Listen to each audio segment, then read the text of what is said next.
D-Lo 404 Boxing.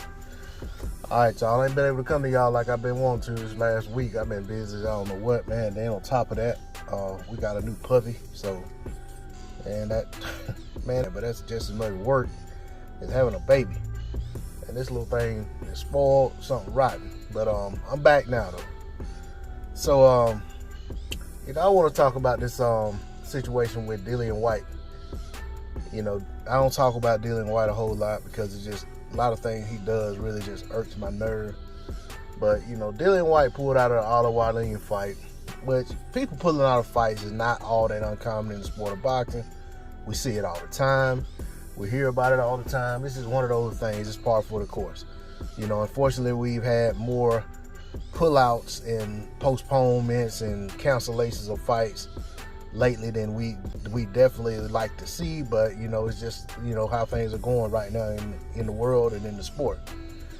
But in most cases, when you have a cancellation, the first thing that happens or a postponement is you start hearing conversations about rescheduling of the fight.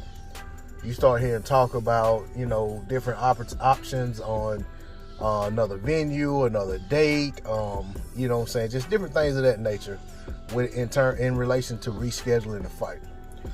But not in this case. In this case, we went from Dillian Whyte having to pull out of the fight with a supposed shoulder injury to immediately talking about trying to get a fight with a title shot with Tyson Fury at the WBC title. Now, don't get me wrong, I'm not one to knock anybody for trying to get a title shot. I feel like that's what all fighters should aspire for, if that's a goal of theirs, is to get that title shot. But when you had a scheduled fight on the docket, and you pull out of that fight, and your first inclination is, what other fight can I get to? When the other guy is still available and ready and still willing to fight you, then to me, that makes me have to bring into question the validity of your so-called injury. Now, when it comes to Dillian Whyte, make no mistake about it. This guy is very selective with who he fights, regardless of what many people try to put out and perpetuate. This talk about Dillian Whyte will fight anybody, and he calls out everybody, and this and that. It's a bunch of nonsense. But it's a crop. Dillian Whyte may call out a lot of people, but in a lot of cases, when those people when they basically respond to the call out, Dillian Whyte goes silent. And I've spoken on that many a times on this channel. Dillian Whyte is well within his rights to try to get a shot with Tyson Fury. I'm not knocking that. But I feel like it's a disservice and disrespectful to Otto Wallin for him to pull out of their fight and not try to reschedule the fight, especially when you're pulling out of a fight, less than a couple weeks before the fight. That man has put a lot into trying to get ready in preparation for the fight and everything. And if he's willing to still make that fight, Dillian Whyte should still be willing to make that fight. I personally said when I made a video about the fight, when I first heard it was happening, that I was not going to hold my tongue on it. I was going to go ahead and let it be known that I expect Dillian Whyte to lose that fight. And I haven't moved from that point. I feel like if they reschedule the fight at some later date, I feel like Dillian Whyte's probably not going to win that fight.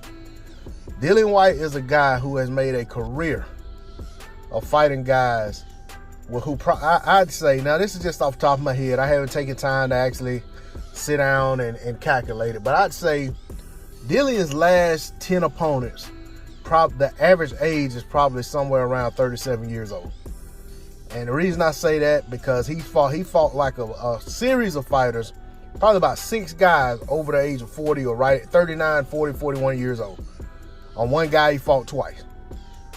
So when you do the math, that brings up the average age of his opponents over the last 10 or so fights. It's up there. And you know what I'm saying? There's one in particular around that same age range who a lot of people feel like is a threat. He won't enter. He only calls this guy out, but he never is interested in really fighting this guy. But, it is what it is. Like I said, for me, I question the validity of Dillian Whyte's claim for injury. And the main reason, and I feel like I'm being fair in making this claim, and having this opinion, the main reason is because instead of trying to reschedule the fight, which is what we see I'd say some 90% of the time when guys have to pull out of a fight with injury, Dillian Whyte is immediately trying to get into a bigger fight.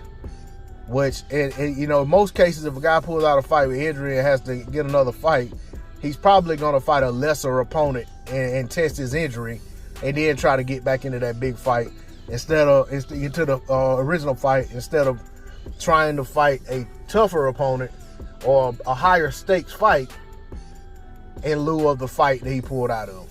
But you know, everybody has their own opinion of this matter. I'm interested to see what some of you think in the comment section. If you don't mind, drop a comment. Hey, y'all hit that like button for me. Y'all been real selfish with those likes. Even when I look in the comment section, a lot of times I have more comments than I do likes. And I mean, y'all ain't telling me you ain't feeling the content because you're in the comment section dialoguing with me. I come in there and chop it up. I don't ignore my comment section. But I don't think I'm asking too much to ask y'all to hit that like button for me.